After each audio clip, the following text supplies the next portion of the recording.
internet friends, my name is Catherine and I'm the human behind Creation Miss Couture, and today we're doing another Leave No Die Behind. And in this episode we are going to be working with twist, resist, and we're just going to go with the flow and see how it turns out at the end. You know what that means? It's another Leave No Die Behind. Okay, sorry about that. So those are all colors that I would not necessarily put together by myself. So we have an orange, yellow, blue, I think this is black, we have a green in the back, I think that's another blue, and I think that's maybe a gray, I don't know. So the plan is to have the black in the dye pan and maybe do some resist and some splash, I don't know, we shall see once we're in the pan. So, see you there. So I'm going to add my acid now.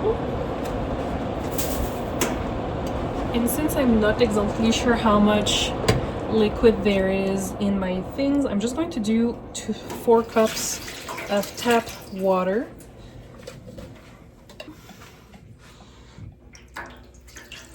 I'm adding the black.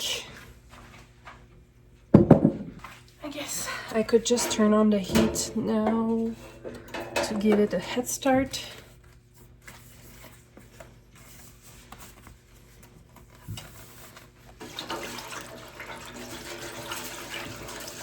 You may say, Catherine, haven't you bought a new milk frother for this? No, I haven't. Don't judge me. I have ADHD and I forget those things. Okay, I'm going to add my yarn now.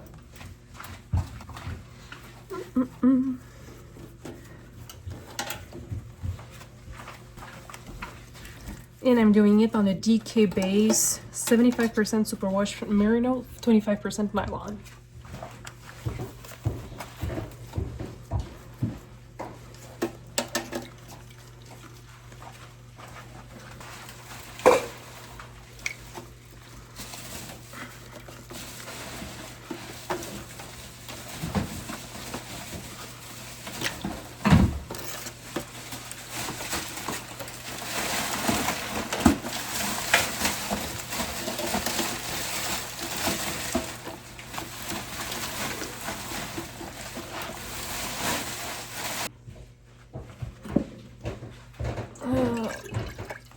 So I think I'm gonna go with the green now.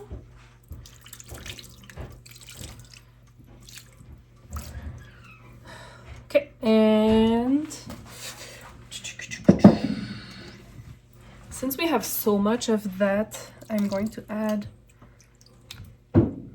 in those naked spaces. Yippee-doo. Okay. Oh, there's a lot of sediment at the bottom, so I think I'm going to grab more water.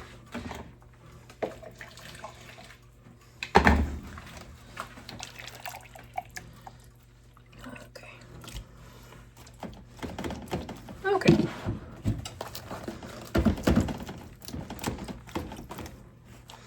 And since the yellow usually is a slower one to strike, I can still see some pigment in the water.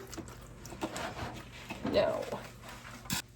What I think I'm going to do is, okay, so I have 200 milliliters of this. I'm going to split my 200 milliliters in 2.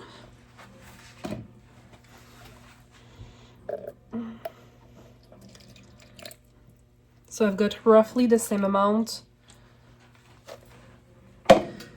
over here and over there. It's starting to look like a bee.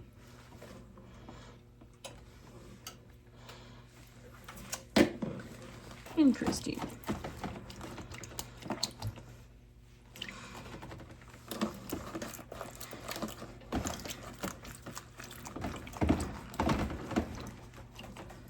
And the main reason why I'm doing this line at the bottom and one over there at the top is because those are the section that usually has the most resistance, simply due to the fact that it is there's a pressure created by the pan over here. There's a pressure at the pan over there, but there's also the pressure from the zip ties. So this is why I try to concentrate things over here, to make sure that there's a good coverage and on those ends.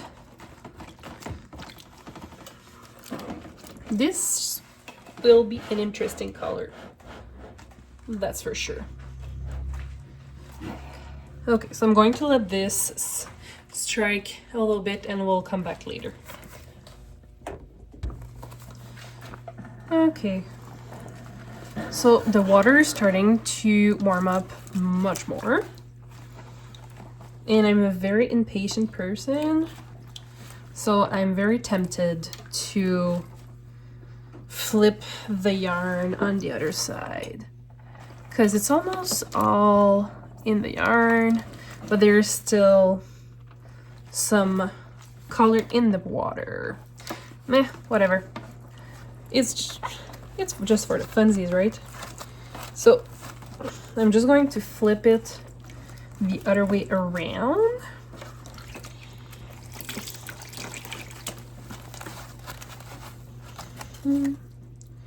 Wait.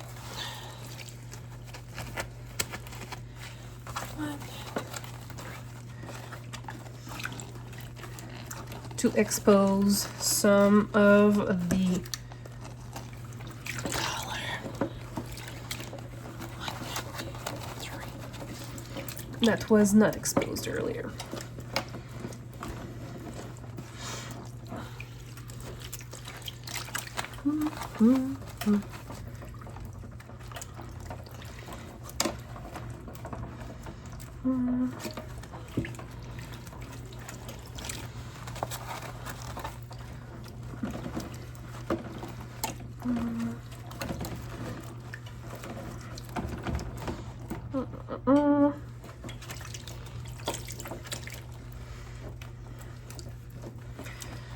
And we're still gonna go, we're going to add more of the yellow.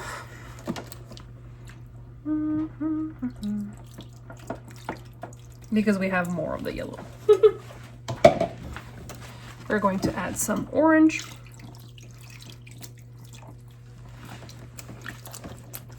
It might have been peach, who knows. But there was not a whole lot of pigment, that's for sure. So I have some blue that I'm going to add a tiny bit at the top portion over here and over there.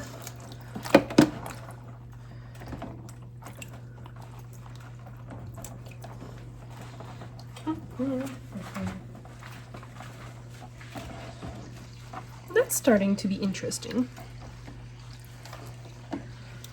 Oh, that's an interesting color combination. Those are not necessarily the color that I reach necessarily for together.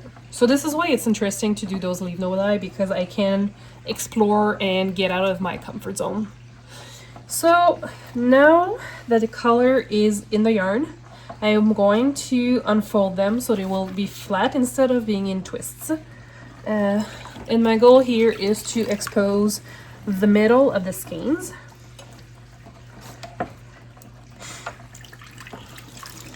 Which is where we have the most resistance in the skeins, like that. I kind of like the color, which is very surprising for me, because I don't reach for those colors usually, like as I say, wearing yellow, but it's not the yellow, it's just the mix of all those colors together that I don't necessarily reach for.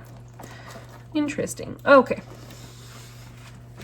so here I have a last blue, but I'm going to top it off to the 400 ml line. And here I have 100 milliliter container, and I'm going to do lines onto the exposed skins.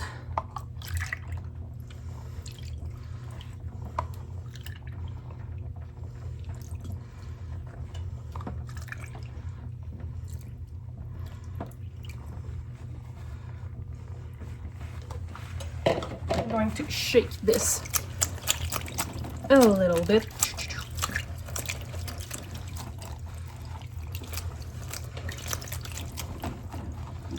And we're going to let this, I feel like it needs speckles. What should I do? It's missing speckles. What I'm going to do is I'm going to turn the skeins inside out to expose it a little bit and twist them to create some resistance.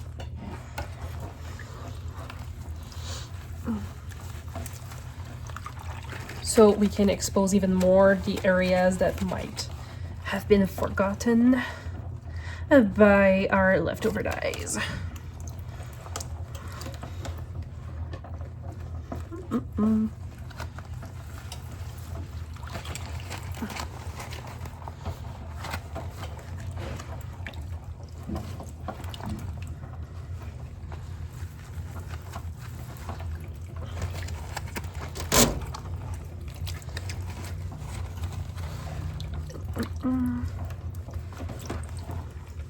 And I'm going to grab the true black. I feel that's going to be the best choice here.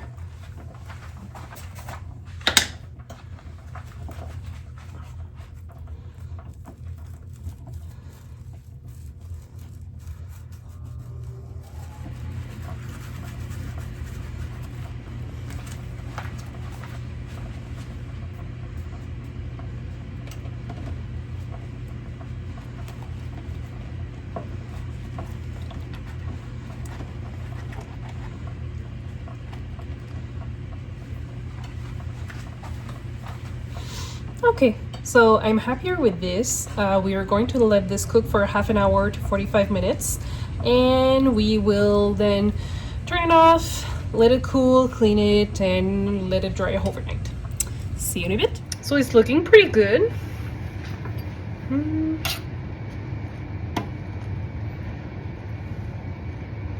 Seems that the color is struck, and the speckles are pretty well done. So we're going to turn off the heat, let it cool down, and wash it and let it dry for the rest of the night, and we shall see the result tomorrow. See you. Okay, so as usual, I'm not expecting a whole lot of bleeding since we don't have that much pigment in the leftover dyes.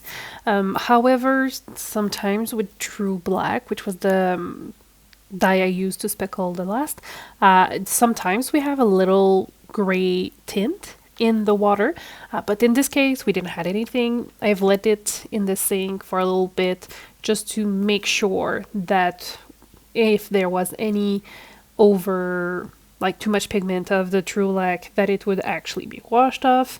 And I was very happy to say and to see that there was not much bleeding at all. There was nothing at all. So we're going to let this dry and we're going to see the result soon. And here's the final result with our yarn from leftover dyes. So I don't know if you can see properly over here, but we have a lot of breaking in this blue. However, it's not the usual break that we see in dyes and stock solution. Usually when we talk about breaking, we're talking about when the color splits. So when you have a blue, sometimes there's different pigment in it to create that specific blue. And in this case, you can see that it broke in the sense that since we had a leftover dye that has been sitting for how long, we don't know. There was a bunch of residue at the bottom of the pot for my dye, and well, it created those little speckles. It is absolutely beautiful. I really like it. However, this is not the final result that we were going for, but I'm not going to complain because I really like the final result. And in general, you can see that the colors had a good color penetration and that we had good coverage, and there's not a whole lot of resist over here besides this little spot over here. So overall, we did a pretty good job with covering the entire skeins, and I think that the little spots that are the little resist spots over here are adding something very nice to it, which is great. It's always something we want someone to create unique colors when we are doing hand-dyed yarn, right? So I think it goes in that spirit.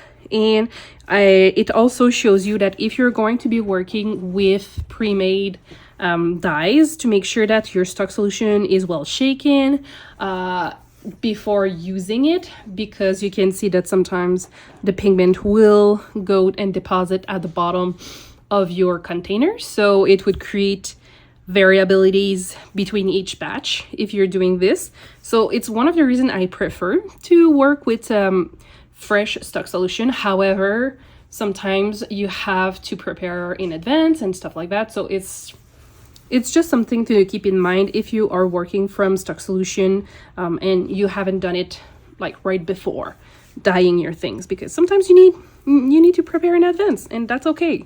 So this is just a little advice that I'm going to give you. And if you've liked this video, please consider sharing, subscribing, and liking the video, and I will see you in my next one very soon. Bye.